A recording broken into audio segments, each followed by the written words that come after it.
Billionaire faints in his car, and a little black girl takes the wheel to drive him to the hospital. Hello everyone. Before we begin today's story, I have a small favor to ask. Please hit subscribe and turn on the notification bell so you never miss our channel's new videos. It's quick, free, and the best way to support us in bringing you more dramatic stories. Your support means the world to us. Where are you watching from? Drop your city or country in the comments below. Thank you very much. It was a cold afternoon, the kind of day when the wind seemed to bite through even the warmest coat. A sleek black car, parked on the side of the road in a quiet, almost empty neighborhood, stood out among the usual backdrop of old brick buildings and bare trees. Inside, the billionaire lay unconscious, his head tilted back against the headrest, his breath shallow. The car's engine idled softly, the soft hum of the engine the only sound breaking the silence. No one noticed him at first, not until a small, almost imperceptible figure emerged from behind the corner. A little black girl, no more than 10, wrapped in a thick, worn jacket and oversized boots that scuffed against the cracked sidewalk. Her name was Maya. She was used to being overlooked, to slipping through unnoticed. Today, though, it would be different. As she walked past the car, her eyes caught a glimpse of the figure inside. At first, she thought nothing of it. Just another car, just another day. But then something made her stop. There was a faint groan from inside the car. Her small feet hesitated before taking a step closer, curiosity tugging at her. Peering inside the car, she saw him, the billionaire. His eyes were closed, his face pale, his body limp. Maya's heart raced. She had never been in a situation like this, but instinct kicked in. She couldn't just walk away. Her fingers fumbled with the door handle, and to her surprise, it opened easily. The billionaire's body slumped slightly, but his breathing remained shallow. She could see the tension in his face, the signs of a man who was dangerously close to being lost. Her hands shook, but she moved quickly. Without thinking, Maya jumped into the driver's seat. Her hands barely reached the wheel, but she gripped it tightly, her tiny fingers struggling to turn the key in the ignition. The car roared to life, and she felt the weight of the moment settle over her. She was doing something important, even if she didn't fully understand why. The streets outside blurred past as Maya maneuvered the car, her foot pressing carefully on the gas pedal, each turn of the wheel more deliberate than the last. The hospital wasn't far, but every second felt like an eternity. She could hear her heartbeat in her ears, louder than the sound of the engine. She glanced at the man beside her, stranger, yet not, because something about this felt like fate. There was no time to think about it now. Maya had no license, no experience, but she wasn't afraid. Fear had no place in her world today. As she approached the hospital, she could feel the weight of the responsibility lifting slightly. She had made it. She had saved him. What would happen next? That question, 1,000 others, waited to be answered. But for now, there was only the quiet hum of the engine and the sound of Maya's breath, steady, sure, and full of something she had never known before. As the car came to a screeching halt outside the hospital, Maya's heart pounded in her chest. She didn't know what to do next, but she could feel the urgency pressing down on her. The billionaire beside her still hadn't moved, his face pale, his breathing shallow. Maya jumped out of the car and ran to the hospital entrance, her feet barely touching the ground. She slammed the door open with all the force her tiny body could muster, her voice shaky as she shouted for help. Help! Somebody! A man needs help. Her words echoed through the hospital lobby, attracting the attention of nurses and doctors. A few of them rushed to her side, their faces painted with confusion and concern. What's going on, sweetheart? One of the nurses asked gently, kneeling down to her level. Maya's breath was rapid as she pointed back toward the car, her eyes wide with panic. He's hurt. He needs help. Please hurry. The nurse, understanding the gravity of the situation, immediately gestured for the medical team to follow. Take her inside, she ordered. We'll take care of him. Maya stood frozen in place as two paramedics rushed outside, their steps fast and determined.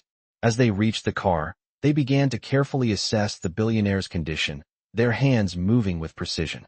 One of the paramedics turned to Maya, giving her a quick but reassuring smile. You did great, sweetie. We'll take care of him from here. Maya nodded, relief flooding through her, though it was short-lived. She had done what she could, but now, she was standing on the edge of something much bigger than herself. The world around her seemed to blur as the hospital staff moved quickly to stabilize the billionaire. She stood there, feeling like an outsider in the chaos. "Who is he?" a doctor asked, her voice calm, yet demanding. "I don't know," Maya whispered, her hands wringing in front of her. She was still trying to process everything that had just happened. "I just saw him in his car, and he wasn't moving. I thought he was dead, but I couldn't leave him." The doctor nodded slowly, as if taking in the information. "You did the right thing. Now, let's get you checked out." Maya shook her head quickly. She wasn't here for herself. She didn't care about anything other than the man who had almost slipped away from her. She turned her eyes back toward the paramedics who were loading him onto a stretcher. "Is he going to be okay?" she asked, her voice barely above a whisper. The doctor hesitated, glancing at the stretcher. "He's in good hands now," she said softly. "Let's take you inside, okay?" But Maya didn't move. She couldn't. She was still too overwhelmed by the moment. This billionaire, this stranger, had been lying in a car just moments before. He could have died, and it would have been just another lost soul in the city. Yet, here she was, a little girl who had barely learned to drive, holding his life in her hands for just a fleeting moment. The hospital staff gently urged her inside, but her mind was elsewhere. She couldn't shake the feeling that something extraordinary had just happened.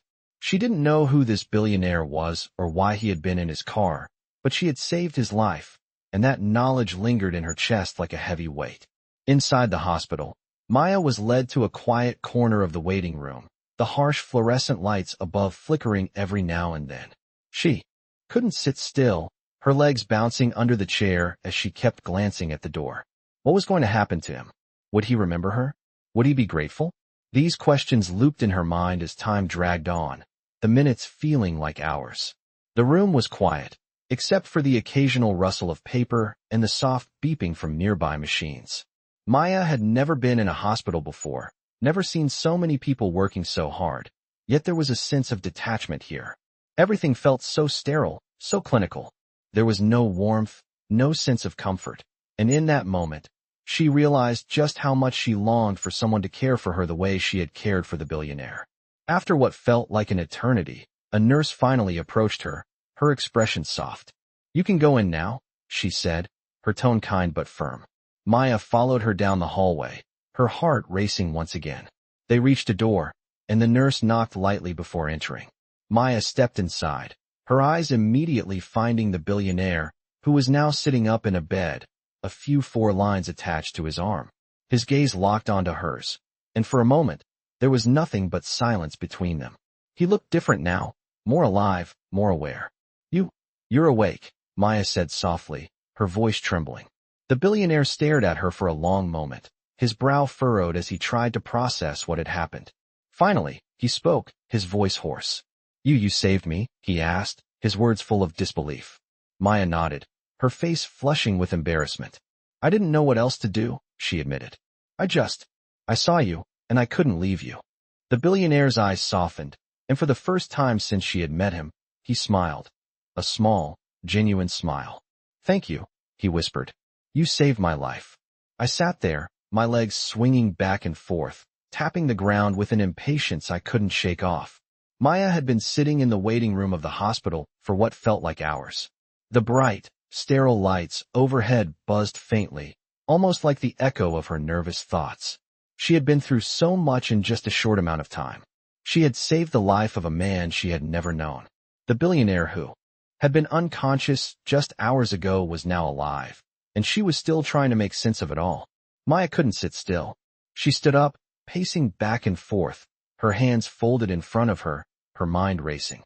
She was trying to imagine what the man might be like. He was a billionaire, after all. What would he think of her?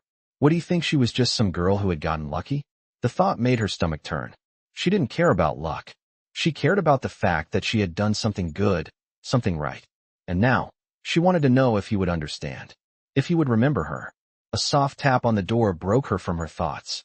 The nurse appeared, smiling warmly. "He's asking for you," she said. Maya's heart skipped a beat. She had been waiting for this moment, but now that it was finally here, she felt a little unsure. What was she supposed to say? What was she supposed to do? The nurse led her down the corridor, her footsteps echoing against the tile floors. Maya felt the weight of the silence pressing in around her. The closer they got to the room, the more her nerves started to tighten. She had never been in a hospital room before, never seen someone lying in a bed like that. When they reached the door, the nurse gave her a small, encouraging smile. "He's in here. Don't be nervous," she said gently. Maya nodded, though she could feel her palms starting to sweat. She stepped into the room, and her eyes immediately found him. He was sitting up in bed, looking much better than he had earlier. The color had returned to his face, and he was looking at her with something that almost resembled gratitude. His gaze softened as their eyes met, and for a brief moment, Maya felt like she wasn't just a little girl in a big hospital room. She felt like she was something more, something important. "You're awake," she said softly, her voice almost a whisper. She wasn't sure if he would remember her. Maybe he wouldn't. Maybe he would forget her like everyone else had. But there was a part of her that needed him to know that she was the one who had saved him. The billionaire smiled, and it made Maya's heart flutter in a way she didn't expect. "Yes, I am," he said, his voice hoarse but clear. "And I owe you my life." The words were simple, but they carried weight. Maya felt a lump form in her throat. "I didn't know what else to do," she said quietly. "I just saw you in the car, and I couldn't leave you." The billionaire looked at her for a long moment, his eyes full of something Maya couldn't quite place. But then he nodded slowly, as if understanding something deeper. "You did the right thing," he said, his voice steady. "You saved me, and I'll never forget that." Maya's breath caught in her chest. She didn't expect him to say anything like that. She thought he would just brush it off, like so many others had done before. But he didn't. He was different. And for the first time, Maya felt like someone truly saw her. She wasn't just some girl. She wasn't invisible. She was a person who mattered. "You're welcome," she said, her voice barely above a whisper. She didn't know what else to say. The billionaire watched her for a moment longer, his gaze intense, almost as if he was trying to figure her out. "Do you have someone I can call for you?" he asked. Maya shook her head, her heart sinking a little. She didn't want to talk about her family. It was just her and her mom, and sometimes even that didn't feel like enough. But she wasn't about to admit that. "I'm fine," she said quickly, trying to hide the sadness that crept into her voice.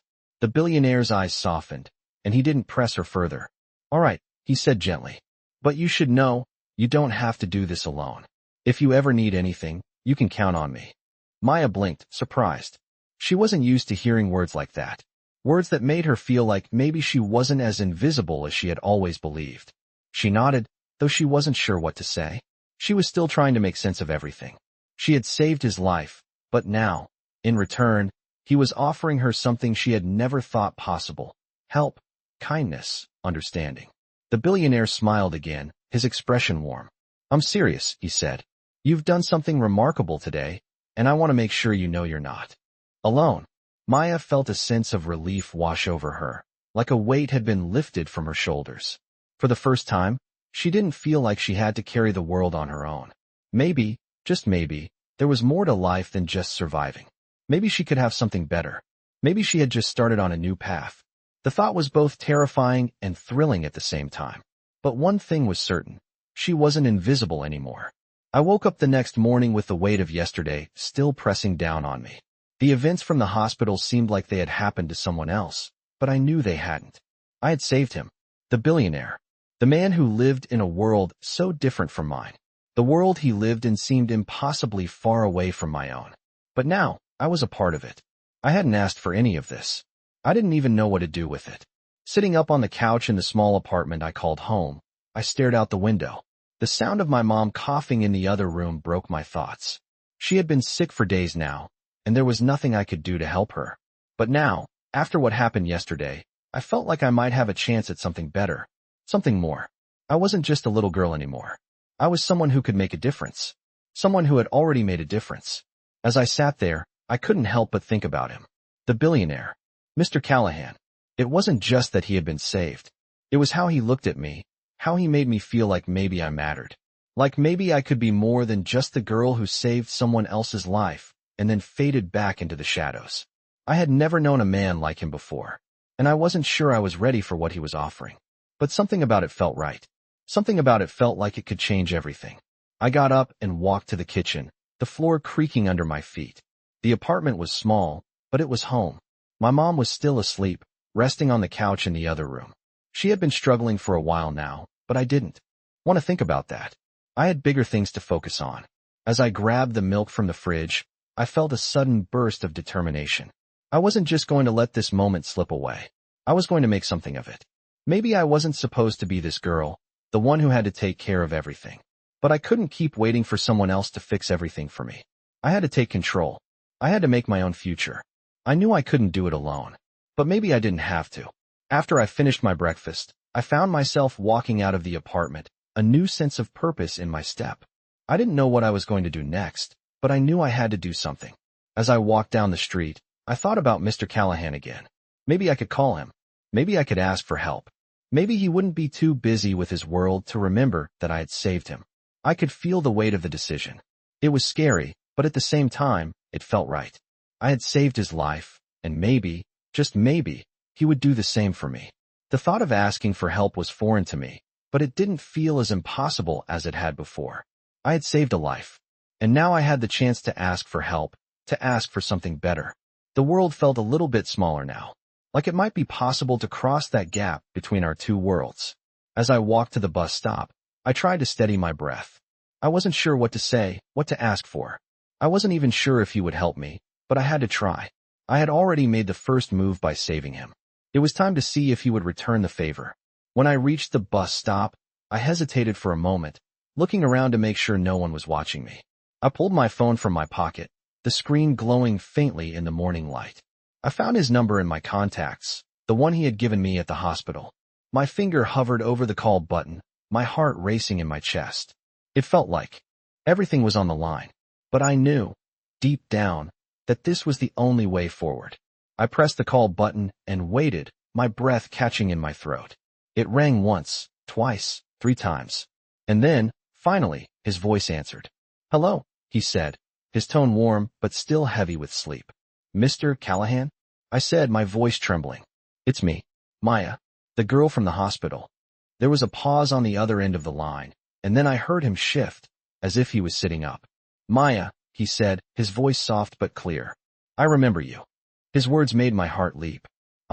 I just wanted to thank you again," I said quickly, "for what you said about not being alone. I don't know what to do, but I don't want to be alone anymore." There was another pause, and then he said something that took me completely by surprise. "You're not alone, Maya," he said, "and I'm here if you need me." The words hit me harder than I expected. He didn't just say them to be polite. He meant them, and I realized, right then, that I wasn't just a little girl anymore. I was someone who had saved a life. I was someone who had been seen. "I need your help," I whispered, finally letting the words slip out. "I don't know what to do next." He was quiet for a moment, and then he spoke again. "Don't worry," he said, his voice gentle but firm. "We'll figure it out together." The relief that flooded through me was overwhelming. I wasn't alone anymore. I didn't have to face this world by myself. There was someone who cared, someone who would help me. And for the first time in a long time, I felt like maybe, just maybe, everything would be okay. I sat at the kitchen table the next morning, the sun barely peeking through the curtains.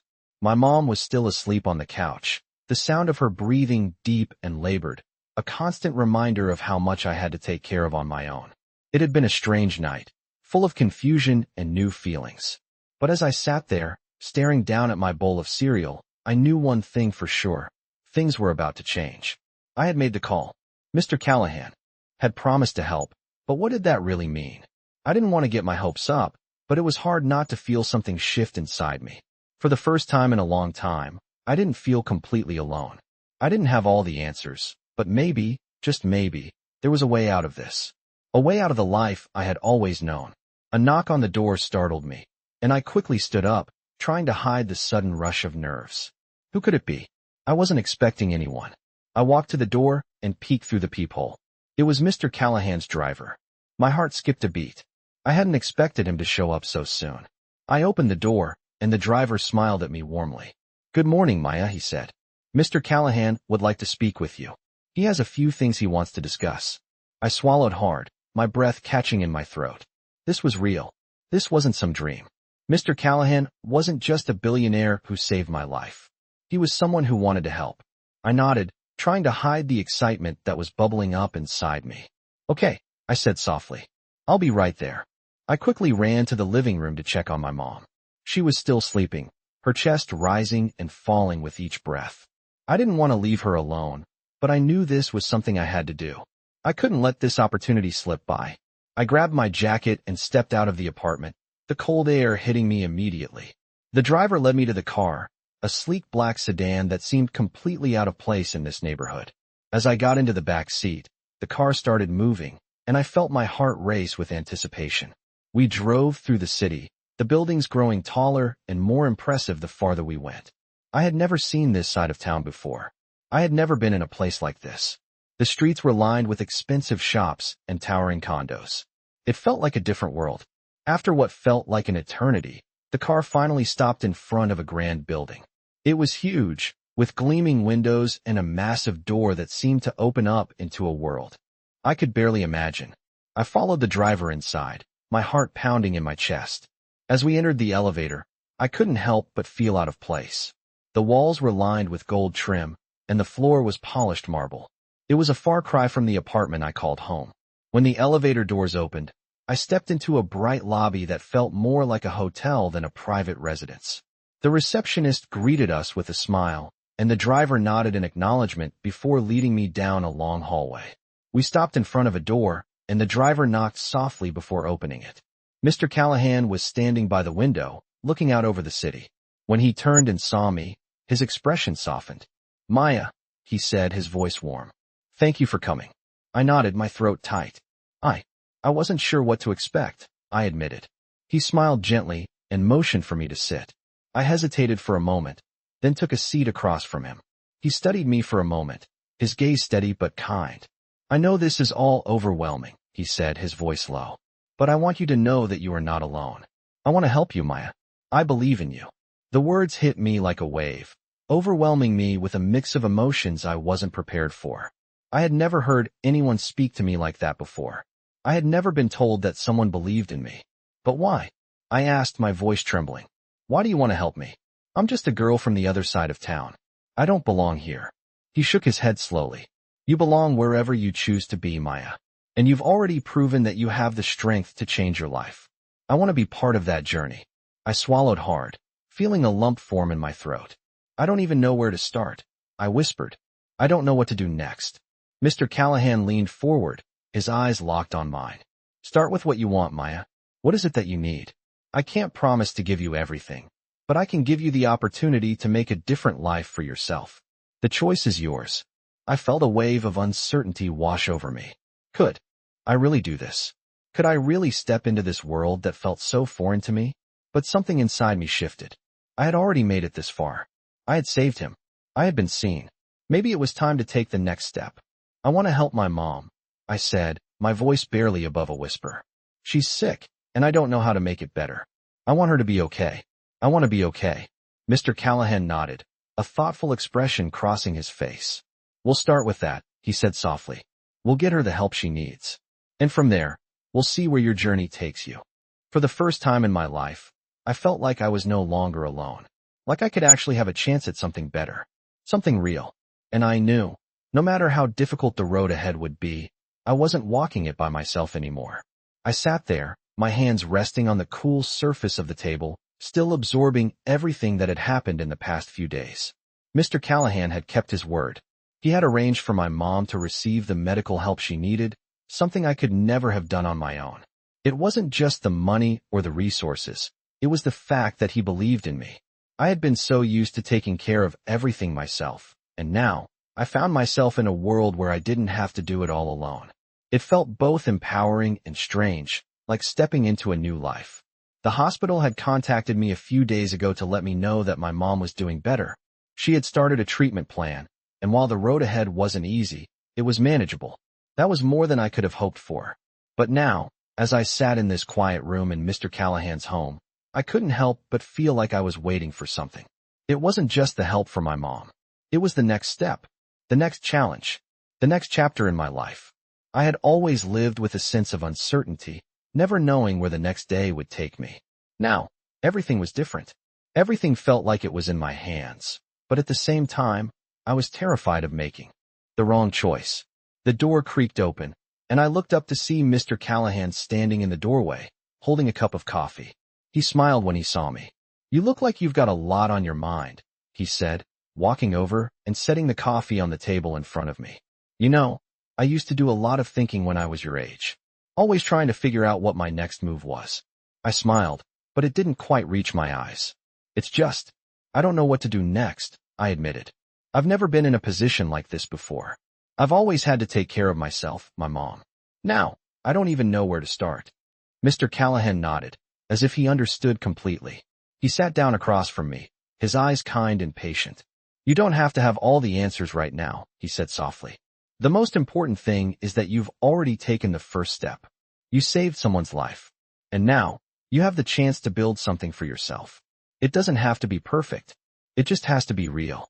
I stared at him for a long moment, his words sinking in. I had spent my whole life trying to be perfect, trying to make everything work, to keep everything together. But what if being real was enough? What if it wasn't about the perfect choices, the perfect future, but just living each day as it came, doing what I could to make things better? The thought was both freeing and terrifying. I had been so used to carrying the weight of everything, but now I realized that I didn't have to do it alone. There were people who cared about me, people who wanted to help me succeed. Mr. Callahan leaned forward slightly, his voice dropping to a more serious tone. "I'm going to help you, Maya, but you have to promise me one thing." I met his gaze, the weight of his words settling in. "What's that?" I asked. "That you won't give up on yourself," he said firmly. "No matter what comes next, no matter how difficult it gets, I want you to promise me that you won't give up." I felt something shift inside me. For the first time, I felt like someone truly believed in me, like someone was rooting for me. It wasn't just about the help. It was about believing that I was worth the effort. "I promise," I said, my voice steady. And I meant it. Mr. Callahan smiled, and for the first time, I saw a glimpse of something else in his eyes, hope. "Good," he said. "Now let's talk about what comes next." The conversation turned to practical things, like finding a place for me to stay, figuring out how to finish my education, and, most importantly, how I could start to take control of my future. We spent the next hour talking about opportunities, plans, and what it meant to truly have a second chance. I realized that this was the moment where everything could change. I didn't know exactly how it would all work out, but for the first time, I felt like I had the power to shape my own destiny. Later that afternoon, after the conversation ended, I stood by the window in Mr. Callahan's office, looking out over the city. It was so different from where I had come from. The bright lights, the tall buildings, the promise of something bigger. It all felt so far away, yet within reach. I had come from a place of struggle, from a life of uncertainty, but now, I had a chance. I wasn't sure how long it would last, but for the first time, I wasn't afraid. Maybe that was the most important thing. Not knowing what the future held, but having the courage to face it. That's what Mr. Callahan had given me, a chance to dream, to live, and to believe that maybe, just maybe, I could have a better life. And I was going to take it. I had been living in the world of uncertainty for so long that when things finally started to make sense, it was hard to know how to move forward. It had only been a few days since Mr. Callahan had promised me help, and I couldn't stop thinking about how my life was already beginning to change. The biggest change, however, was the feeling of security. It wasn't just about the money or the opportunities. It was about not having to constantly wonder if tomorrow would be harder than today. My mom was getting the treatment she needed, and the weight that had been on my shoulders for so long felt lighter. But there was still a lingering feeling of unease in the back of my mind. I had come so far, but I was still hesitant. Still, I couldn't help but feel like something important was about to happen. Mr. Callahan had arranged for me to stay at a new place, one that was a far cry from the apartment I had grown up in. It was in a quiet part of the city, far away from the noise and chaos of the streets I knew so well. The apartment was small but bright, with a cozy living area and a kitchen that seemed like something out of a dream. I had never had a kitchen like this before. It felt strange to even think of it as my own. But I was learning that the world I had always known wasn't the only one. I sat on the couch in the new apartment, staring out of the window at the bustling city below. The street was quieter than the one I was used to, and for the first time in years, I felt at peace. It was a surreal feeling. But just as the silence began to settle in, my phone rang, pulling me out of my thoughts. It was Mr. Callahan. I answered quickly. "Hello." I said, trying to sound calm, though my heart was racing. Maya, he said, his voice warm as always. I hope everything's going well. I wanted to check in and see how you're settling in. I exhaled, grateful for his kindness. It's great. It's different, but it's good, I replied, trying to find the right words. Thank you again for everything. I don't think I can ever truly thank you enough. There was a brief pause before he responded. You don't need to thank me. You've already done more than enough. You saved my life, Maya. And now, I want to make sure you have the chance to build your own future. We're just getting started. His words hit me harder than I expected. He really believed in me. I had always been told I was just a kid from the wrong side of town, someone who would never make it, who would always be stuck. But here was this man, someone who had everything, telling me that I could be more, that I could build something real. I want to help you. With more than just getting your mom the care she needs, Mr. Callahan continued. I want to help you find your own path, Maya. Whether it's school, work, or something else, we can figure it out together. You don't have to do this alone. I swallowed hard, emotions rising up in my chest. For the first time, I realized that I didn't have to rely on just myself. I had someone who believed in me.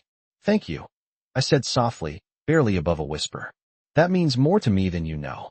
He smiled through the phone, though I couldn't see it. You're welcome, Maya. Now, we'll take it one step at a time.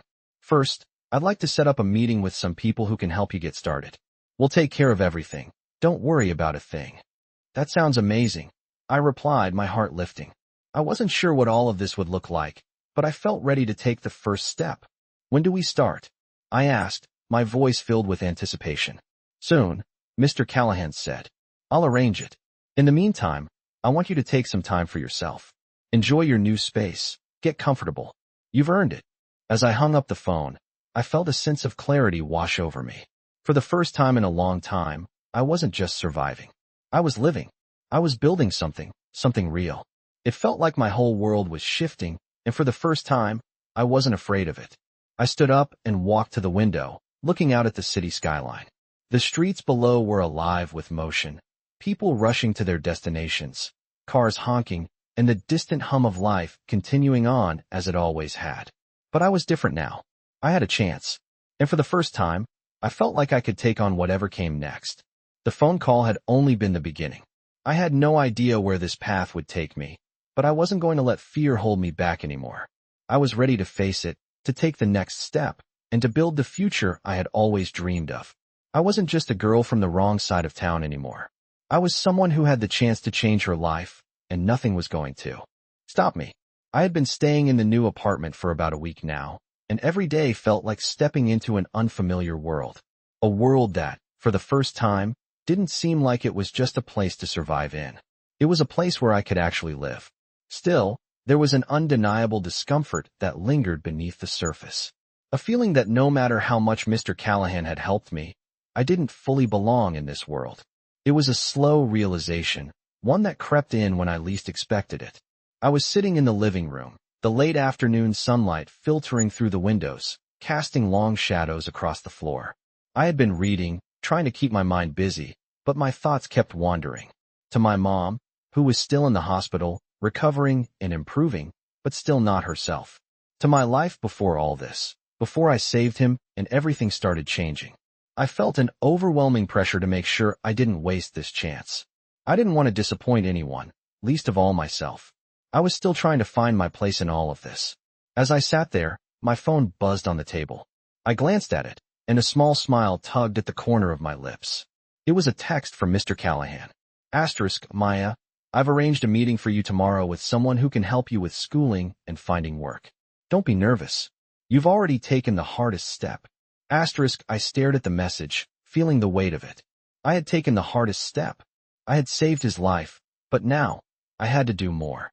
I had to start living a life that wasn't just about getting by. I had to step into this new world and make something of it. It felt like a mountain, one that was almost too tall to climb. The uncertainty of it all made me want to pull back. To go back to what I knew, the life I had grown comfortable in, even if it wasn't perfect. But I knew I couldn't. Not anymore. As the evening settled in, I decided to take a walk. I needed to clear my mind, to find some space away from the apartment and the constant reminder that I was living in someone else's world. The streets were quieter than I was used to, but it felt nice, like the city was giving me some room to breathe. I walked for what felt like hours, until the weight on my chest eased, just a little. I was still scared. I didn't know what the future would hold. I didn't know what was waiting for me on the other side of the meeting tomorrow. But for the first time, I didn't feel completely alone. I had people who believed in me, who wanted to see me succeed. I walked past the neighborhood corner store, the same one I used to go to when I needed something to eat. The same place I'd walk into with a sense of shame, always feeling like I didn't belong. But tonight, something was different. I didn't feel that shame anymore. The store was busy, with people chatting and laughing. I walked inside, the familiar jingle of the bell above the door making me feel strangely nostalgic. I wasn't sure what I was looking for, but I ended up at the counter, where an older woman with kind eyes was standing. She smiled at me, the same warm smile that had always been there. "You look different," she said, her voice soft. "Something good happening?" I hesitated for a moment. "Yeah," I said, my voice a little shaky. "A lot of good things. I'm figuring things out." She nodded, as if she understood. "I'm proud of you," she said, her voice full of sincerity. "You've always been strong, Maya. I've seen it in you, even when you didn't see it in yourself." Her words hit me harder than I expected. I felt a lump form in my throat, and I swallowed it down. "Thank you," I whispered. She smiled again, her eyes kind. "You're welcome. Now, go make something great of yourself. You deserve it." I stood there for a moment, trying to process what she had said. It wasn't just the words themselves, it was the feeling behind them. The belief that someone who barely knew me, saw me. Really saw me. I wasn't invisible anymore. I wasn't just the girl who got by. I was someone who could make a difference. The next day, I sat nervously in the lobby of a large office building, the same feeling of uncertainty creeping up again. This time, it wasn't just about me anymore. This was my future, and I couldn't afford to mess it up. I had to get it right. When the door opened, I stood up, my heart racing. A woman in a professional suit greeted me with a smile, and I followed her into a sleek, modern office. The room was warm, inviting, and yet, everything about it felt so new. As she sat across from me, she started asking me about my goals, my interests, and everything I hadn't fully figured out for myself.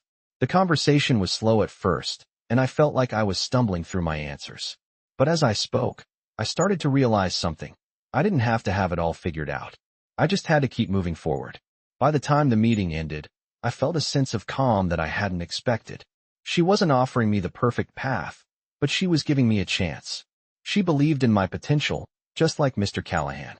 And that made all the difference. As I walked out of the office building and back into the street, I couldn't help but feel the weight of the past few days start to shift. Maybe it wasn't about having all the answers.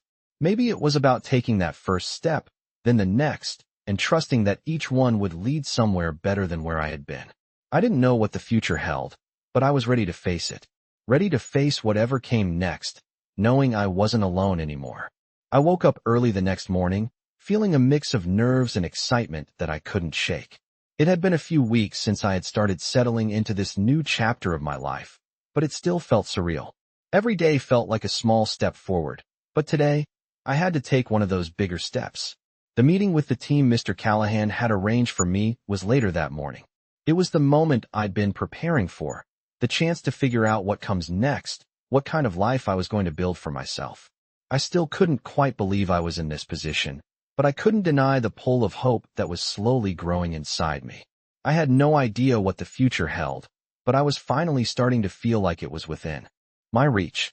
The apartment was quiet as I got ready, the only sound being the rustling of clothes and the distant hum of traffic outside. My mom was still asleep, her health improving each day, but she still needed rest.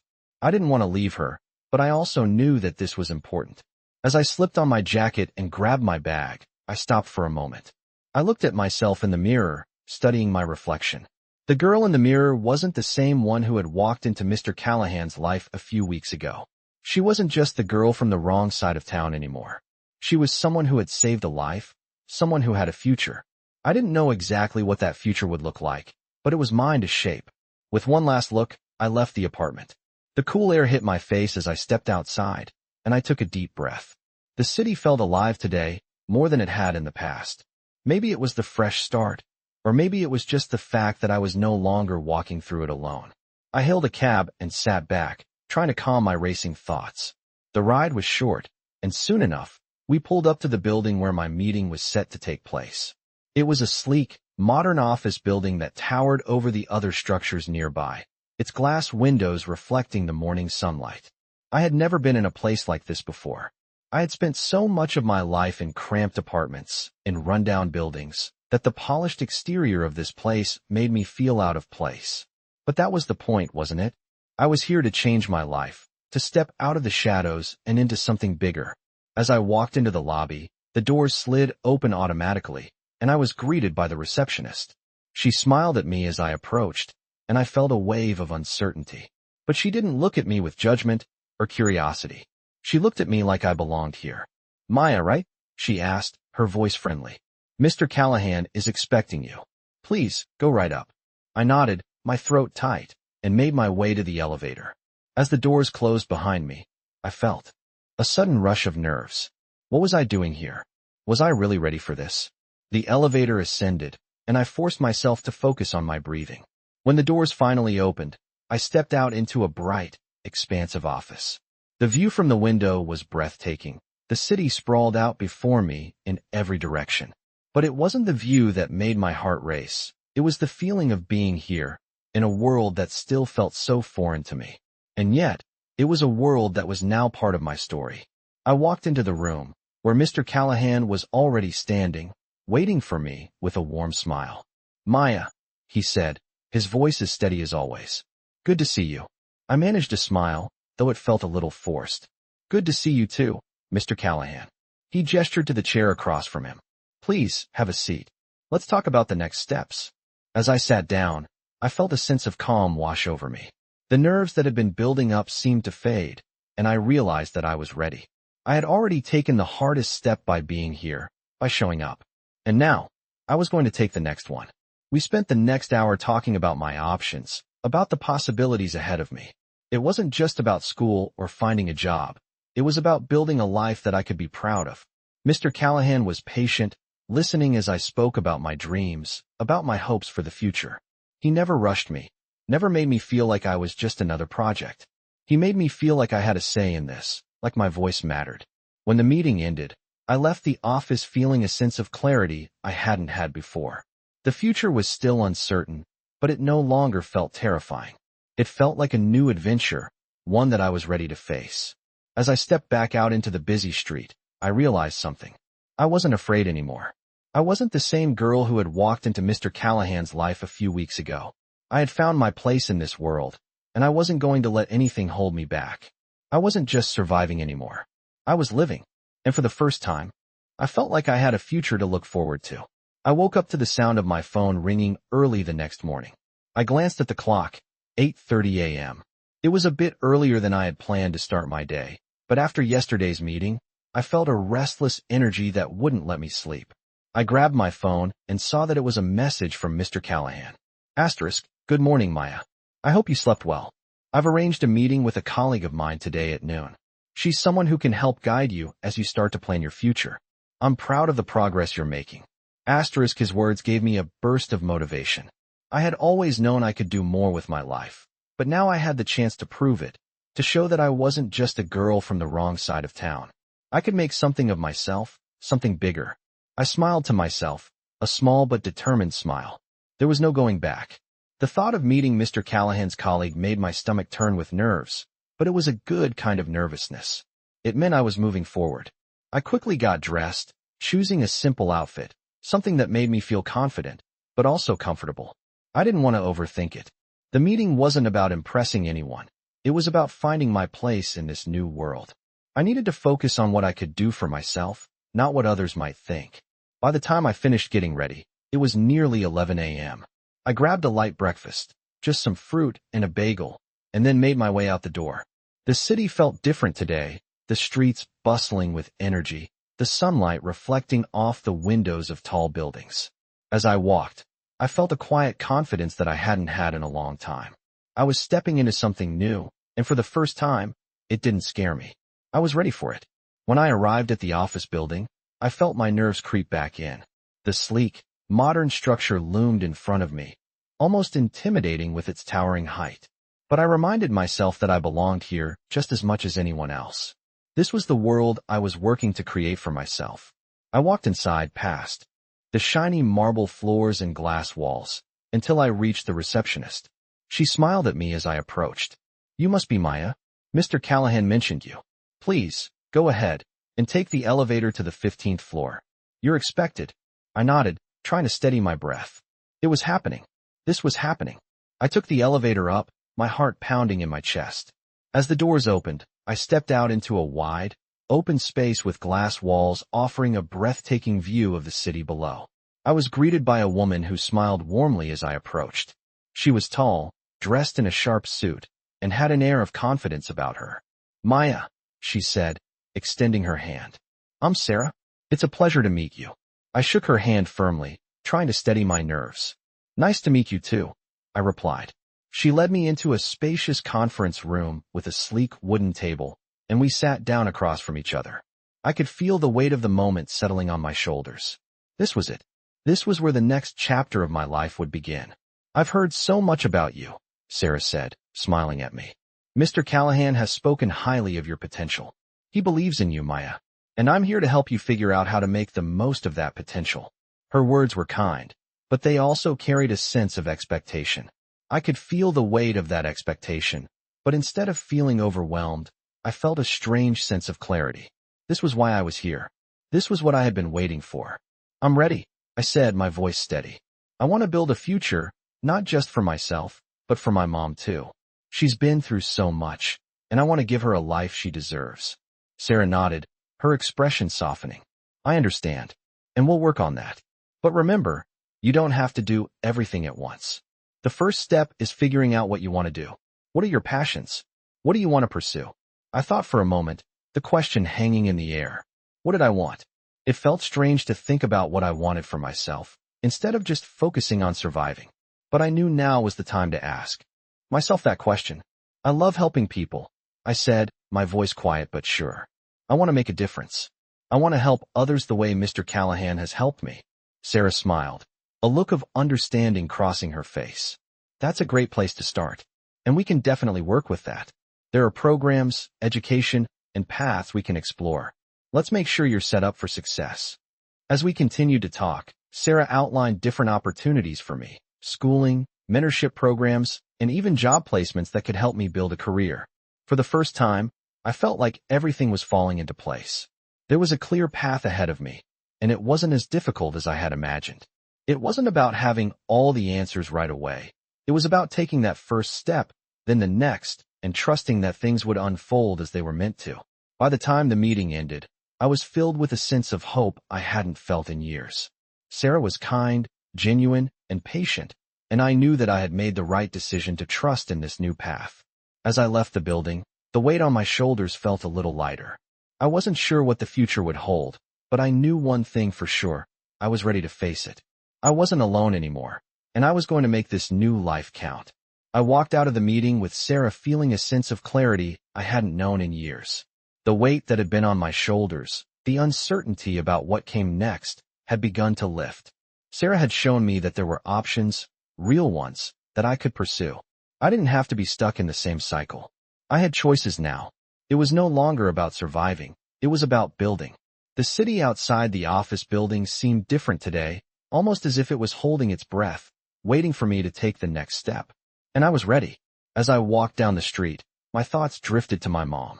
She was still in recovery, but I could tell she was getting stronger each day. The doctors had said it would take time, but they were hopeful. I was hopeful too. For the first time, I could see a future beyond the hospital visits, beyond the struggle. I could see us both thriving. I pulled out my phone and dialed her number, wanting to share the news. The phone rang a few times before she answered, her voice soft and tired but warm. "Hey baby," she said. "How did it go?" I smiled to myself, feeling the familiarity of hearing her voice. "It went really well, Mom. I've got a plan now. I'm going to school, and I'm going to start working too. It's all coming together." There was a pause on the other end of the line, and then I heard a small, soft laugh. "I'm so proud of you, Maya. You've always had the strength to do whatever you set your mind to. Just make sure you take care of yourself too. Don't forget that." Her words hit me in a way I didn't expect. I hadn't realized how much I needed to hear that. to be reminded that it was okay to take care of myself, to not always be the one holding everything together. I had spent so long trying to manage everything for her that I had forgotten that I deserved a chance to focus on my own dreams. "I won't forget, Mom," I said, my voice steady but filled with emotion. "We're going to be okay. I promise." After hanging up, I stood there for a moment, just letting the words sink in. My mom believed in me. She always had, but hearing it now, at this point in my life, made it feel even more real. I wasn't doing this alone. We were in this together. The days that followed were a blur of paperwork, meetings, and figuring out what came next. But for the first time, it wasn't overwhelming. It felt like I was finally on the right path, and with each step I took, I felt stronger. Sarah helped me sign up for the educational program, and I was even introduced to a few job opportunities that aligned with the work I wanted to do. The future I had once thought was out of reach was now right in front of me. I started classes at a local college, and the learning was hard but exciting. I was challenging myself in ways I never thought possible, and each time I succeeded, it fueled me to push even harder. Mr. Callahan kept in touch, offering advice and support when I needed it, but he never pressured me. He gave me the freedom to make my own decisions, to figure out my own way. One afternoon, about a month into my new life, I received a call from him. "Maya." His voice was calm, but carried a sense of urgency. "There's someone I'd like you to meet. A colleague of mine. She's someone who could help you further, give you some guidance as you start to plan your future more seriously. Would you be open to it?" I wasn't sure what to expect, but I agreed. "Of course," I said. "I'm always open to learning." The next day, I met with Mr. Callahan's colleague, a woman named Ellen. She was warm and intelligent, with a calm demeanor that immediately put me at ease. She asked about my goals, my progress, and the things that had been weighing on me. As we spoke, I realized that this meeting wasn't just about work or education. It was about something deeper. Ellen wasn't just offering me a path forward in my career. She was helping me find a sense of purpose. "Maya," she said toward the end of our conversation, "what you've done so far, the way you've turned your life around, that's something special. But it's not just about what you do. It's about who you are. You have a lot to offer, and I want to help you unlock that." Her words struck me hard. I had spent so much of my life focusing on the next step, on surviving, on getting through. I hadn't really thought about what I had to offer the world. What I could give, not just take. The rest of that afternoon passed in a blur, and when I left, I felt different. I felt like I had finally found something more. It wasn't just about survival anymore. It was about purpose. I returned to my apartment that evening, feeling lighter than I had in a long time. My mom was asleep on the couch, but I felt the urge to share everything with her. I sat down beside her, gently waking her up. She smiled when she saw me. "How was your day?" she asked, her voice thick with sleep. "Good," I said softly, a smile tugging at my lips. It was really good. I didn't know exactly how to explain everything that had happened, how my life was slowly transforming, but I knew I didn't have to. My mom could see it in my face. She knew, and as I sat beside her, I realized that no matter how far I went, no matter what changes I made, this was still my home. This was still where everything started. And now, it was where everything would grow. I woke up early the next morning, feeling a sense of anticipation that had been building up for days. The progress I had made so far was undeniable, but there was still so much more to figure out. I had spent countless hours in meetings, setting goals, and making plans, but deep down, I couldn't shake the feeling that something was still missing. The desire to help my mom and give her a better life was driving me, but it wasn't just about her anymore. It was about me too. I was ready to take the next step, to stop hiding from the world, and start living a life that I could be proud of. As I sat at the kitchen table, sipping my coffee, I realized that the next big decision had already arrived. It wasn't just about what I could do for my mom anymore. It was about creating a future for myself, about finding a career, a path that would allow me to help others, to make a real impact. I had spent so much time thinking about survival that I hadn't thought enough about thriving. But now, with Mr. Callahan's help and support, I had the opportunity to make that shift, and I wasn't going to waste it. After a few minutes of gathering my thoughts, I decided to make a call to Sarah. She had been such a big part of the guidance I needed, and I knew I had to continue building on the foundation she had helped me lay. I picked up the phone and dialed her number, my fingers trembling slightly. When she answered, her voice was warm, as usual. "Maya, good morning. How are you today? I took a deep breath. I'm doing good, Sarah. I've been thinking a lot about what we discussed, and I think I'm ready to take the next step. There was a pause on the other end, followed by a gentle chuckle. I'm glad to hear that. What are you thinking about? I paused for a moment, organizing my thoughts. I want to start making a real difference in people's lives, and I think that means getting involved in something bigger. I've been looking into ways I can help others who are going through what I've been through. People who need support, guidance, and someone to believe in them. I could hear the pride in Sarah's voice. That's a powerful decision, Maya. And it sounds like you already know what you want to do. I smiled, feeling a wave of confidence wash over me. Yeah, I think I do. I just need a little more direction, a little more support, to make sure I'm headed down the right path. Well, you've come to the right place, Sarah said. There are a lot of organizations and programs that focus on mentorship, advocacy, and helping people get back on their feet. Let me connect you with some people who are doing great work in that area. I think it's a perfect fit for you. I felt a surge of excitement. This was what I had been waiting for. This was the next step. Thank you, Sarah, I said, my voice filled with gratitude. I appreciate everything you've done for me. I'm ready to make this work. After hanging up, I sat in silence for a moment, reflecting on how far I had come. The girl who had walked into Mr. Callahan's office months ago, unsure of where to go next, was no longer the same person. I had a plan now. I had goals, and I wasn't afraid anymore.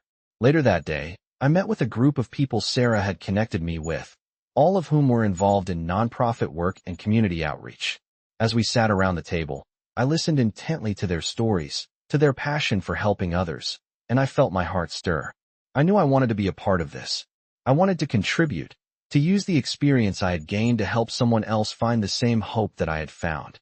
They spoke about mentorship programs, community centers, and support networks, and I felt a fire ignite inside me. This was the kind of work I wanted to do. This was the life I wanted to build. I spent the next few weeks working with the team, learning about the programs they had in place, and finding ways I could contribute.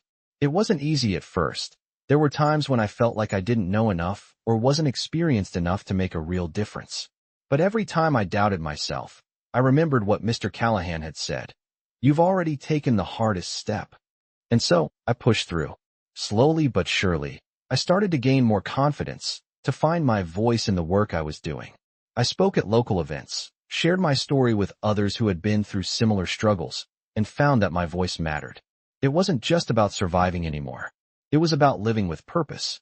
One evening, as I was walking home from a meeting, I received a text from Mr. Callahan.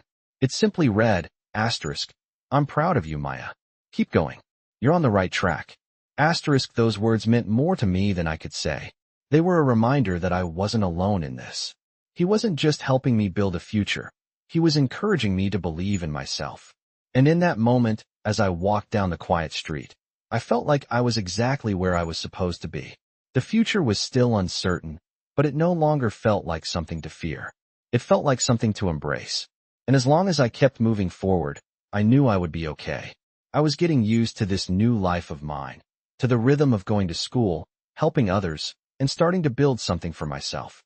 Each day felt like a little victory, like a piece of a puzzle that was slowly coming together. But there was still a feeling that lingered, something in the back of my mind that I couldn't shake. It was the reminder that no matter how much I'd changed, there were still things in my past that I couldn't forget. Things I hadn't fully dealt with yet. The past few months had been a whirlwind of opportunity, but also of deep self-reflection. It wasn't easy, but it was necessary. I hadn't spoken to my father in years. He had been absent for most of my life, and the few times I had seen him, he hadn't been the man I needed. There were times when I tried to push the thoughts of him aside, telling myself that I didn't need him, that I was better off without him. But there were days when I couldn't help but wonder what it would have been like if he had been there for me. If he had seen the potential in me the way Mr. Callahan did. I had always convinced myself that I didn't need answers, that I could move forward without ever looking back. But deep down, I knew there was a part of me that needed closure, that needed to face the things I'd been running from. That morning, as I sat in the small apartment, I felt a strange pull. I had a gut feeling that it was time. Time to face what I had been avoiding for so long. Time to find out the truth about my father, and to see if there was a way to reconcile the past. I didn't even know if he was alive, or where he was, but something inside me told me it was time to ask those questions. I picked up my phone and dialed the number I had kept tucked away for years. I didn't know what to expect, but when the phone rang, my heart started racing. The line clicked, and a voice I hadn't heard in so long answered. Hello. His voice was rough, like he hadn't used it in a while. I froze for a moment. Dad. The word felt foreign on my tongue, but it was real. I hadn't spoken to him in so long. And yet, here I was, reaching out. There was a long pause before he responded. Maya? Is that you? His voice was shaky, like he couldn't quite believe it either. Yeah, I said, my voice quiet. It's me. I didn't know what to say next. There was so much I wanted to ask him, so much anger, confusion, and hurt. But for some reason, all of it seemed to fall away the moment he spoke my name. I didn't need to confront him with everything. I just needed to know that he was alive, that he cared. I've been thinking about you, he said, his voice sounding almost apologetic. I know I haven't been there for you, and I know I've made mistakes. But I'm still here, Maya. I'm sorry for what I put you through. I felt a weight lift off my chest, but there was still so much to unpack. Why didn't you try to be there? I asked, my voice cracking slightly. Why did you leave us? There was another long pause. I was messed up, Maya, he said, his voice quieter now. I didn't know how to be a father. I didn't know how to be anything. But that's no excuse. I should have done better. I should have been there for you and your mom. His words hung in the air between us. I wasn't sure how I felt. It was hard to reconcile the man I had just spoken to with the man who had abandoned us for so many years. But at least now I had an answer. At least now I knew. I don't know if I can forgive you, I said, the words coming out more honest than I had meant. But I needed to know the truth. I needed to know you were still alive, and that you were trying to be better. He was quiet for a moment. I understand, he said softly. I don't expect you to forgive me. But I'm here, Maya. Whenever you're ready, I'll be here. I didn't know what to say to that. There was so much that still needed to be sorted through, but hearing him say that made me feel like maybe, just maybe, there was a chance for healing. I don't know what happens next, I said finally. But I'm glad you're here. And I'm glad you're trying. I am, he replied. And I hope we can start over, at least a little bit. I'm proud of you, Maya. I always have been. His words settled into my heart, a reminder that maybe not all was lost. After hanging up, I sat there, the phone still pressed to my ear. I didn't know what to do with all of it. There were no easy answers. But one thing was clear. I had finally faced my past, and in doing so, I had taken another step toward healing. I wasn't the same person I had been when I walked into Mr. Callahan's office all those months ago. I had grown, changed, and faced the things I had been avoiding for so long. I didn't know what the future held, but I knew I was ready to face it. I wasn't running anymore. I had just hung up the phone with my father, and, for the first time in a long while, I felt like a heavy burden had been lifted. It wasn't a perfect conversation, and there were still so many unanswered questions, but at least I knew the truth now. He was trying, and that was more than I could have hoped for. It didn't fix everything, but it was a start. It was the kind of truth that stung, but also healed in a way. I needed that healing, but I wasn't sure I was ready to let go of the hurt just yet. That night, as I sat on the couch, replaying the conversation over and over in my mind, I felt a quiet sense of peace. The world felt like it was moving forward, and so was I. I had taken steps I never thought I would.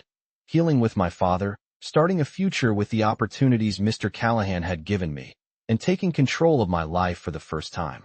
But there was one more thing. One more hurdle I needed to face before I could truly let go of the past.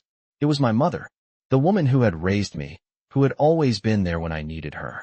She had sacrificed everything for me, and now, it was time for me to be the one to give back. I had made progress in my own life, but I knew that her health was still the most important thing. She had been doing better, but she was still recovering. The doctors said it would take time, and while I was grateful for the progress, I could see that she was still struggling. The idea of not being able to do more for her weighed heavily on me. It was a feeling I couldn't shake, even as I started to move forward in my own life. The next morning, I decided to visit her at the hospital. I had been to see her every day, but today, it felt different. I needed to make sure she knew I was here for her, that I was doing everything I could to make her life better. As I walked into her room, I saw her lying in bed, her eyes closed, and a slight smile on her face as she rested.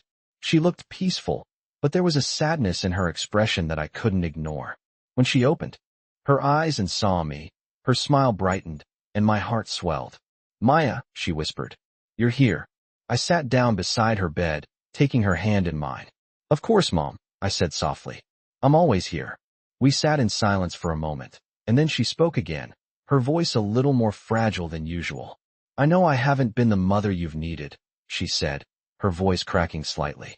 I've been so focused on getting by that I forgot to really be here for you. I shook my head, my heart aching at the thought. No, Mom, you've always been there for me. I never felt like I didn't have you. She smiled weakly, but there was a sadness in her eyes that I couldn't ignore. You've grown so much, Maya, she said softly. I'm so proud of you. I just wish I could do more for you.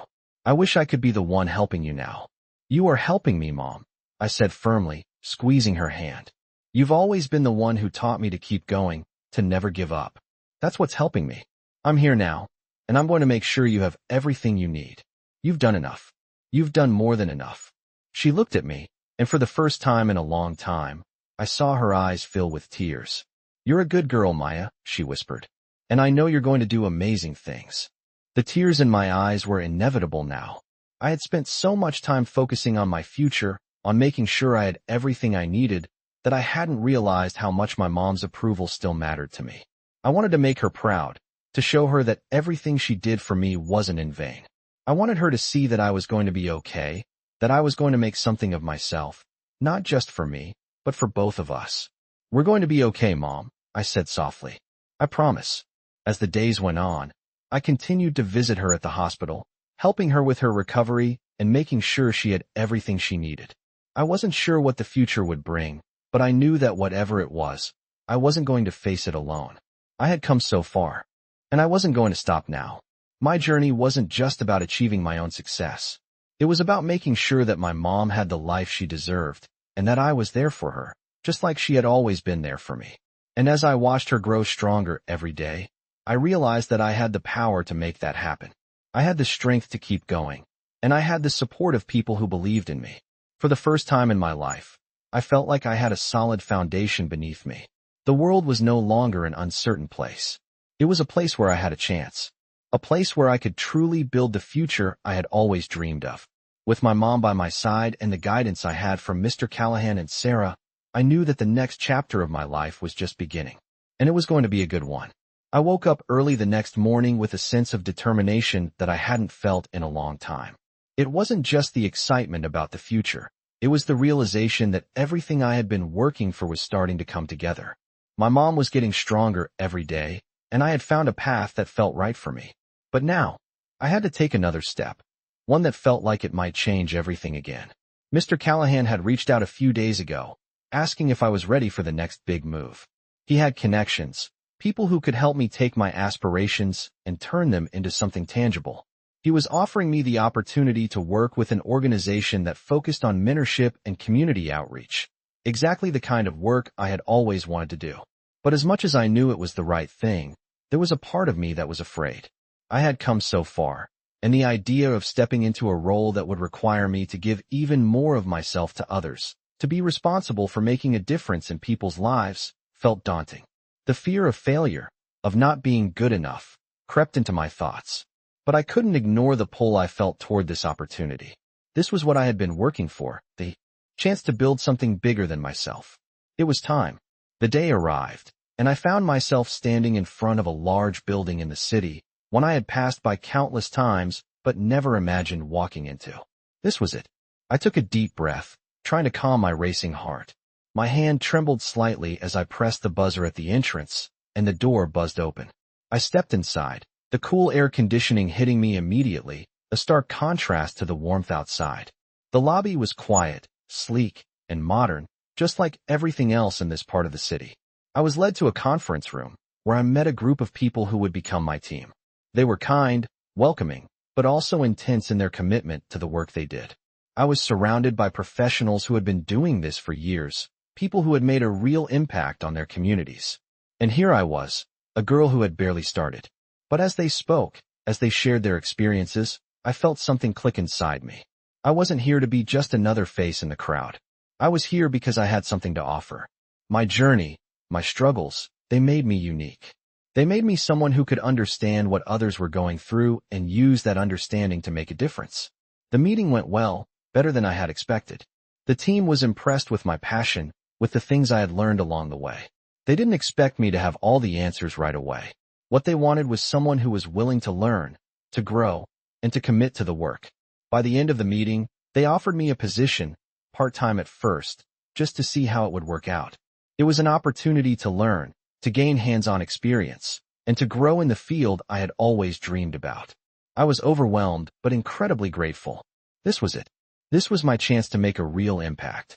I left the meeting feeling like a different person, my heart full of excitement, my mind racing with all the possibilities. But there was still something nagging at the back of my mind. I hadn't told my mom about this yet. She had been through so much, and I knew this would be another step forward for me. But I was also afraid of what it might mean for her. She had always been my rock, and now I was stepping into a world where I would be working to help others. Would she understand? Would she be proud of me? I couldn't keep it from her, though. I needed her to know what was happening. I called her that afternoon, my fingers trembling as I dialed her number. She answered on the second ring, her voice soft and familiar. "Hey, baby. How are you?" "I'm good, Mom," I said, trying to keep my voice steady. "Actually, I'm more than good. I have something to tell you." There was a slight pause on the other end of the line. "What's going on?" she asked. I could hear the concern in her voice. "I got a job offer," I said, my words rushing out. "It's not like any job I've ever had. It's with a nonprofit, a place that focuses on helping people, and they want me to be a part of their team. I'm going to be working with people, helping them get the support they need, just like I did. I'm going to make a real difference, Mom." There was silence on the other end of the line, and my heart skipped a beat. "Mom?" I asked, unsure of what she was thinking. Then she spoke, her voice thick with emotion. "Maya," she said, her voice cracking slightly. "I'm so proud of you. I've always known you would do something special. But this is incredible. You've worked so hard for this, and now you're going to help so many others." I couldn't be prouder. Tears welled up in my eyes, and I let out a shaky breath. "I couldn't have done it without you, Mom," I said softly. "You've always been there for me. Now it's my turn to be there for others." As we spoke, I realized that everything I had been working toward had led me to this moment. I wasn't just helping my mom anymore. I was creating a future where I could make a difference, a future where I was no longer defined by my past struggles. It was my turn to help. It was my time to shine.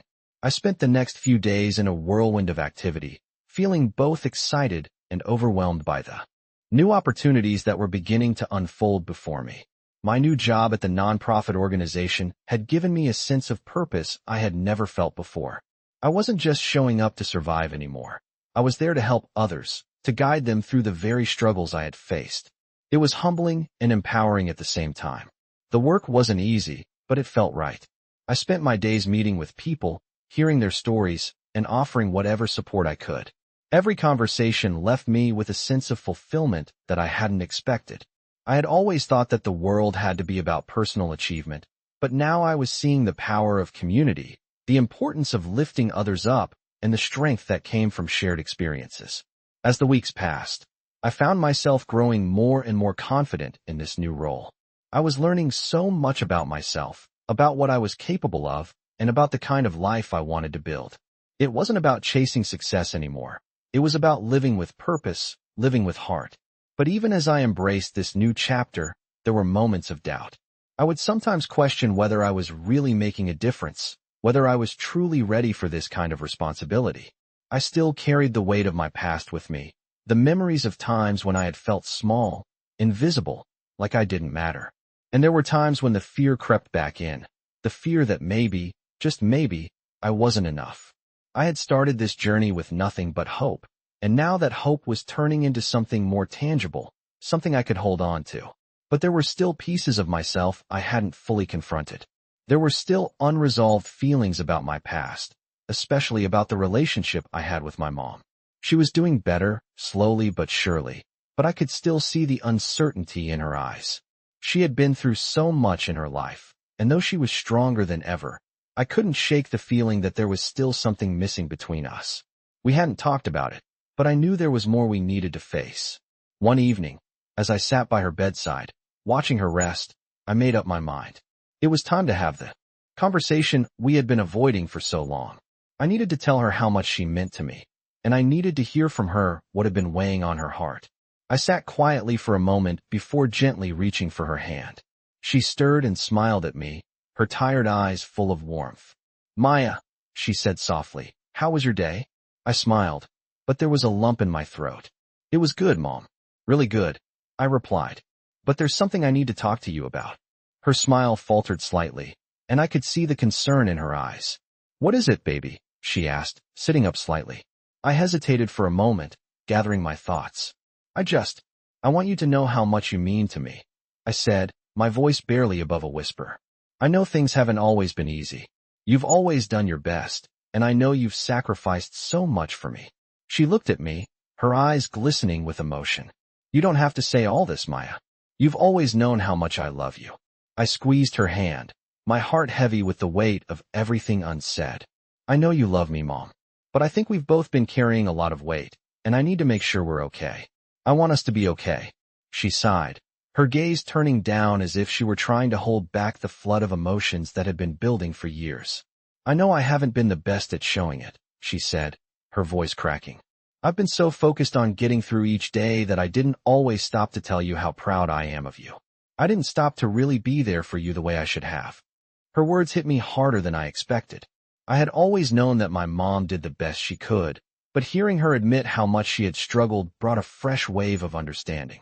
I had spent so much time trying to help her, but I realized that she had been trying to help me in her own way. She had always carried so much on her shoulders. I put my arm around her and pulled her into a hug, not knowing exactly what to say. But in that moment, I didn't need words. I just needed her to know that I understood, that I was here for her, just as she had always been here for me. We stayed like that for a long time, not speaking, just holding each other. And for the first time in years, I felt a sense of peace wash over me. I wasn't alone. Neither was she. The road ahead would still have its challenges, but together, we could face them. After a while, I pulled back and looked into her eyes. We'll make it through this, Mom, I said, my voice firm. We're stronger than we think. She smiled through her tears, a small, shaky smile, but it was real. I know we will, Maya, she whispered. We always have. That moment felt like a turning point for both of us. I had stepped into a new chapter of my life, one where I wasn't just surviving, but thriving. And now, I was learning to bring my mom into that journey with me. It wasn't just about what I was building for myself. It was about building something for us. I wasn't sure what the future held, but I knew one thing. We were going to face it together, stronger than before. I stood at the edge of the city park, my thoughts swirling like the leaves scattered across the grass. The weight of everything I had experienced over the past months, every change, every small victory, and every struggle, seemed to have come to a head. My mom was finally out of the hospital and on the road to recovery, and I had found my place in the world of helping others. But now, I faced a new challenge, one that I wasn't sure I was ready for. My path had never been clear, but it had always been about surviving, pushing through. Now it was different. I had the chance to build something real, and I didn't want to mess it up. The new job with the nonprofit had been more rewarding than I could have imagined. I was finally doing the kind of work that spoke to my heart, working with people who had been where I had been and offering them the support I had once needed. But as fulfilling as the work was, it also pushed me to my limits in ways I hadn't expected. Each day I faced new challenges, whether it was helping someone navigate the bureaucratic maze of social services or simply offering a listening ear when people needed it most. The weight of the responsibility wasn't easy to bear, but it was something I had chosen. I wasn't doing this alone anymore. I had my colleagues at the nonprofit, people who believed in me, and most importantly, I had my mom. And yet, even with all the support, I still found myself questioning if I was doing enough. Was I really making a difference? I had come so far, and yet I couldn't escape the feeling that I was still running from something. It was a fear that had followed me for years, the fear of failure, the fear of being abandoned, the fear of never measuring up. It was something I had lived with for so long, and even though I had come so far, it was hard to shake. One evening, after another long day at work, I sat in my small apartment, staring out the window at the lights of the city. I thought about everything I had accomplished. I thought about Mr. Callahan, who had seen something in me when I had barely seen it myself. I thought about my mom, who had always fought for me, and I thought about the future I had started to build. But even with all that, there was still something missing. I hadn't truly confronted the fear that had held me back for so long. And I knew, deep down, that I had to face it. I couldn't keep pretending it wasn't there. That night, I decided to make a call. I hadn't spoken to him in weeks, and part of me wasn't sure if I ever would. But the longer I sat in that silence, the more I realized that I couldn't keep running from the past. I dialed my father's number. The line rang, and I felt my heart race. I had no idea what I would say, no idea how this conversation would go. But it was time. The phone clicked, and his voice came through, gruff and distant. "Maya?" he asked, like he couldn't quite believe it. "Yeah, it's me," I said, my voice trembling just a little. "I've been thinking about everything, about what happened between us." There was a long pause on the other end of the line. "I don't know where to start," he said finally, his voice quiet, almost apologetic. "I know I've been a terrible father, and I've made so many mistakes. I don't know if you'll ever forgive me, but I want you to know that I'm sorry. For everything." I could hear the regret in his voice, but I also knew that saying those words wasn't enough. I needed to hear the truth, and I needed him to understand what his absence had done to me. "I don't know if I can forgive you," I said, my voice steady but filled with emotion. "You weren't there when I needed you, and that hurt. But I'm learning to live with that. I'm learning to build something better for myself." There was a pause, and I could almost feel him processing my words. "I never meant to hurt you," he said quietly. "But I know I did. And I don't expect you to just forget about it. I just want you to know that I'm here now, and I'll do whatever I can to make it right. If you ever need me, Maya, I'll be here." His words weren't a cure for the hurt, but they were a start. A beginning. I wasn't sure where this conversation would lead, but it was the first time in years that I felt like maybe, just maybe, there was a chance for reconciliation. "I don't know if we can go back to how things were," I said softly. "But I'm willing to try. I think we both need to heal." "I agree," he said. "And I'll be here, whenever you're ready." After I hung up, I sat in the silence of my apartment, letting the conversation settle in my mind. I wasn't sure what the future held for me and my father, but for the first time, I didn't feel like I was carrying the weight of the past alone. It was a small step, but it was a step forward. I had faced the fear I had been running from for so long, and I realized that I wasn't afraid anymore. The past would always be a part of me, but it didn't have to define me. I had built something new, something that was mine, and I was finally starting to believe that I could keep building, that I could keep growing. The road ahead was still uncertain, but it no longer felt like a burden. It felt like a possibility. And for the first time, I felt ready to face whatever came next. I stood at the edge of the city park, my thoughts swirling like the leaves scattered across the grass. The weight of everything I had experienced over the past months, every change, every small victory, and every struggle, seemed to have come to a head. My mom was finally out of the hospital and on the road to recovery, and I had found my place in the world of helping others. But now, I faced a new challenge, one that I wasn't sure I was ready for. My path had never been clear, but it had always been about surviving, pushing through. Now it was different. I had the chance to build something real, and I didn't want to mess it up. The new job with the nonprofit had been more rewarding than I could have imagined. I was finally doing the kind of work that spoke to my heart, working with people who had been where I had been and offering them the support I had once needed. But as fulfilling as the work was, it also pushed me to my limits in ways I hadn't expected. Each day, I faced new challenges, whether it was helping someone navigate the bureaucratic maze of social services or simply offering a listening ear when people needed it most. The weight of the responsibility wasn't easy to bear, but it was something I had chosen. I wasn't doing this alone anymore. I had my colleagues at the nonprofit, people who believed in me, and most importantly, I had my mom. And yet, even with all the support, I still found myself questioning if I was doing enough. Was I really making a difference? I had come so far, and yet I couldn't escape the feeling that I was still running from something. It was a fear that had followed me for years, the fear of failure, the fear of being abandoned, the fear of never measuring up. It was something I had lived with for so long, and even though I had come so far, it was hard to shake.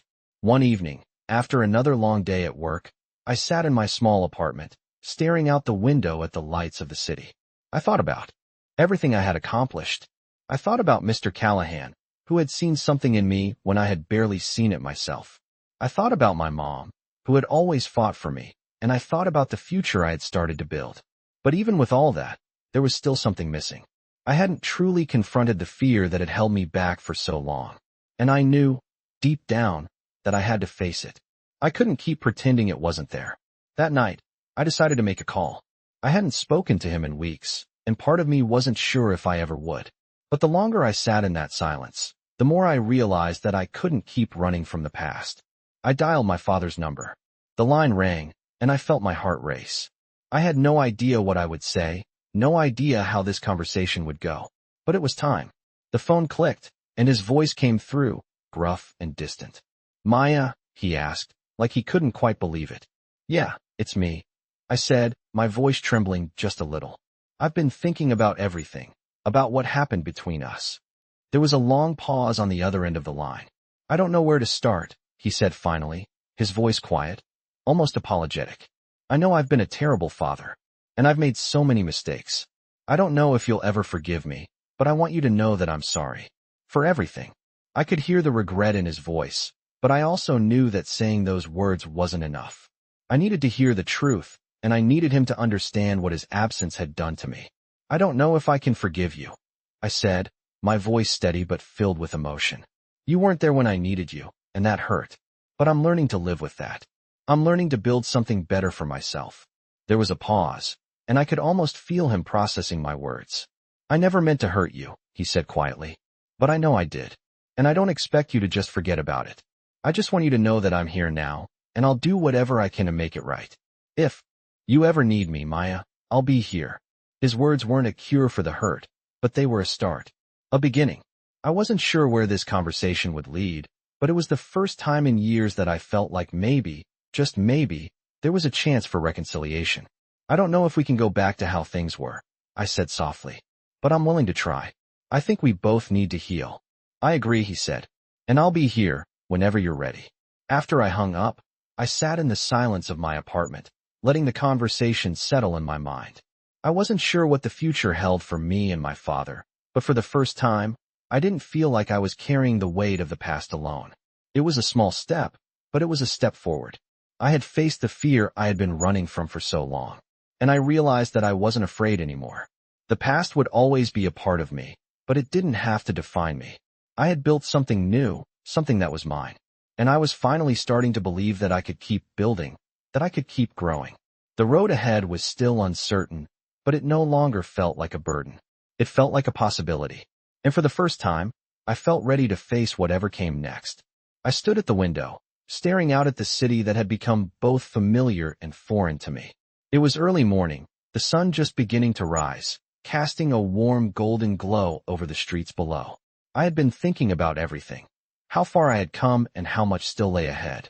I had made so many decisions in such a short amount of time, and each one felt like it brought me closer to becoming the person I was meant to be. But even with all the progress I had made, I still found myself facing the unknown. My mom's recovery was still a slow process, though she was stronger each day, and the nonprofit work had been more fulfilling than I ever thought possible. I felt like I was starting to find my purpose, but there were still lingering doubts. I wasn't sure if I was truly doing enough, if the path I was taking was the right one. But something inside me told me that this journey, as uncertain as it was worth taking. I hadn't come this far just to stop now. The phone rang, interrupting my thoughts, and I walked over to pick it up. It was a call from Mr. Callahan, and I felt a flutter of nerves in my chest.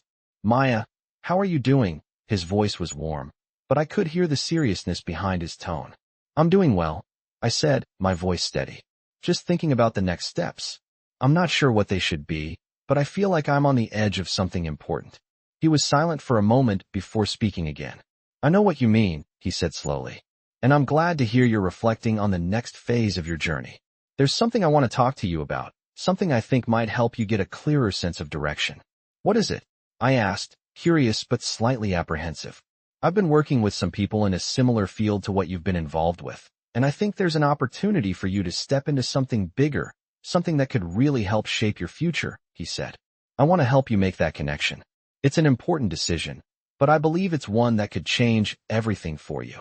I felt a jolt of excitement, but also a wave of anxiety. I had spent so much time trying to find my footing, and now, Mr. Callahan was offering me something bigger. "What kind of opportunity?" I asked, my heart racing. It's a mentorship role, he explained. You would be working with other young people, people who are trying to change their own lives. You'd be guiding them, teaching them, and learning from them as well. It's an intense role, but it could be incredibly fulfilling. It's exactly the kind of thing I think you would thrive in. I let the words sink in, the weight of them pressing against my chest. A mentorship role, a chance to help others, to give back in the way I had always wanted to. But with that came responsibility, a new level of expectation.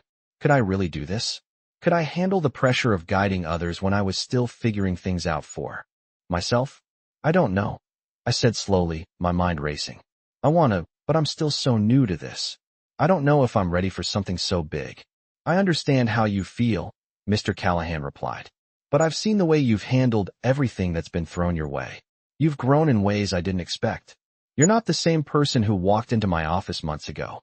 You've already shown that you're ready for this.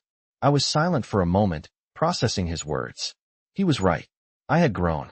I had faced my fears, taken risks, and come out stronger. Maybe this was the next step. Maybe it was time to stop doubting myself and start trusting that I had what it took. Okay, I said finally. I'll do it. I'll take the next step. There was a pause on the other end of the line, and then Mr. Callahan spoke again, his voice warm and encouraging. I knew you would, Maya. I'm proud of you, and I think this is going to be the start of something truly amazing for you. After hanging up, I felt a mixture of excitement and nervousness. This was a big step, a new challenge, and it felt like everything I had worked for was coming to a head. But for the first time, I wasn't afraid. I was ready to face whatever came next. I spent the rest of the day preparing myself for the next phase. I knew it wouldn't be easy. Mentoring others, especially people who had been through their own struggles, would be challenging. But I also knew that I had the experience, the heart, and the determination to make it work. And I knew that, no matter what happened, I wouldn't be doing it alone. As the day turned to night, I looked out the window of my apartment, feeling a sense of peace settle over me. I had made it through so much, and now, I was ready for the next chapter. The road ahead was still uncertain, but it didn't feel as daunting as it once had. I was no longer running from the past, and I wasn't just surviving anymore. I was living. I was making choices, taking chances, and trusting that I had the strength to handle whatever came my way. I woke up that morning with a sense of calm I hadn't felt in years. The past months had been a whirlwind. So much had changed, so much had been discovered, and yet, in this quiet moment, I felt grounded. I wasn't running from my past anymore, and I wasn't afraid of what the future held. For the first time in a long time, I felt like I had control. It wasn't just about surviving. I was living, truly living, and that was something I had never imagined would feel this good. I glanced at the clock and realized I was running a bit late. I quickly got ready, grabbed a cup of coffee, and made my way out the door. Today was important. It wasn't just another day of work or classes. Today, I was meeting with Mr. Callahan again, and this time, it felt different. I wasn't just meeting him to talk about opportunities or future plans. This time, I was meeting him to reflect on how far I had come and to look forward to what came next. When I arrived at his office, I felt the familiar sense of nervousness, but it wasn't the same feeling I had when I first stepped into his world. Back then, I had felt like an outsider, unsure of whether I belonged in this new life. But now, after everything I had been through, I knew I had earned my place here. I walked into his office and found him standing by the window, looking out at the city. He turned as he heard me enter, his expression warm and welcoming. "Maya," he said with a smile. "You're right on time." "I try," I replied with a smile of my own, trying to hide the small flutter of nervousness in my chest. Mr. Callahan motioned for me to take a seat. "I've been thinking a lot about you lately," he began, his voice calm and thoughtful. "About everything you've done so far. You've come a long way, Maya, and I think it's time for us to talk about what's next for you." I sat back in my chair, a sense of anticipation rising inside me. It was hard to believe how far I had come. Just a few months ago, I was struggling to figure out how to make it through each day. Now, I was planning for a future that was full of promise, full of purpose. "I'm ready for whatever comes next," I said, my voice steady. Mr. Callahan looked at me for a moment, as if weighing his words carefully. "You've already made a real impact in the lives of others. You've shown that you're capable of handling responsibility, of making decisions, and of using your voice to help those who need it. But I think there's more for you. There's a role I'd like to see you take on, something that can help you continue to grow and to help even more people. I felt my heart beat a little faster, unsure of what he meant. What role? I asked, my curiosity piqued. I want you to consider becoming a full-time mentor, he said, his tone serious. You've been helping people in your own way, but I think you have the potential to do so much more. I want you to lead a team, to be responsible for guiding others who are just starting out. You'll be their mentor, their guide. I believe this is the next step for you, and I think you'll thrive in this role. I sat in silence for a moment, letting his words sink in. I had spent so much of my life questioning my worth, doubting my ability to make a real difference. And now, here I was, being offered the chance to lead, to guide others the way I had been guided. It was an opportunity that felt both overwhelming and exhilarating. I don't know if I'm ready, I said, my voice uncertain. I've only just started, and now you want me to take on so much more. What if I can't do it? Mr. Callahan's expression softened. Maya, you've already done so much. You've proven that you have the strength, the compassion, and the drive to succeed. The role may seem intimidating at first, but that's part of the process. Growth doesn't come without challenges. But I believe in you, and I think you're more than ready. His words gave me the confidence I needed, but there was still a part of me that held back. I had always been afraid of taking on too much, afraid of failing. But now, after everything I had gone through, I realized that this fear was just another obstacle to overcome. I wasn't going to let it hold me back. I'll do it, I said, my voice more certain this time. I'll take on the role. I'll be the mentor. Mr. Callahan smiled, his pride in me evident in his eyes.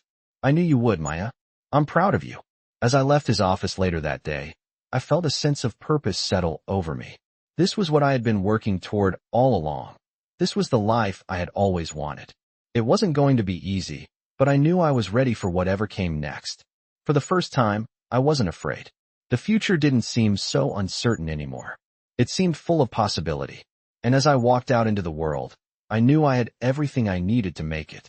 I wasn't just a survivor anymore. I was a leader, a guide, someone who had the power to make a real difference. And that was only the beginning.